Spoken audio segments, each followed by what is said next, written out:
L'un des premiers dilemmes que l'on rencontre lorsqu'on se lance dans la couture, c'est le choix de la machine. Le plus important consiste à déterminer quelles fonctions vous seront nécessaires.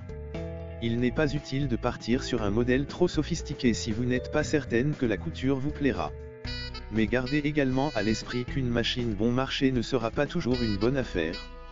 L'idéal c'est à la fois une machine simple d'utilisation et proposant suffisamment de possibilités pour vous permettre de progresser.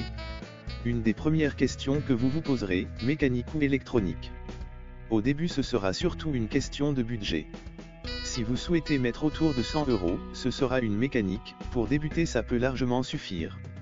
Mais si vous êtes sûr de vous, et que vous pouvez vous offrir tout de suite une électronique, alors foncez. Les machines électroniques permettent une couture souvent plus intuitive puisque la machine s'occupe des réglages à votre place, beaucoup de réglages sont prédéfinis. Elles sont également un peu plus silencieuses et souvent plus précises, notamment dans la régulation de la vitesse. La graduation des intervalles dans le réglage de la largeur et la longueur de pointe est plus fine, certaines fonctions automatiques de point d'arrêt, des stops à aiguilles plantées ou levées sont proposées. En France, les ventes de machines à coudre ne se sont jamais aussi bien portées, plus 10% d'augmentation cette année. Mais que l'on soit débutante ou confirmé en couture, c'est toujours la même question qui revient, quelle machine faut-il choisir? Car entre les multitudes de références et de prix, choisir sa machine à coudre peut rapidement devenir un casse-tête. Faut-il alors privilégier les machines manuelles ou automatiques?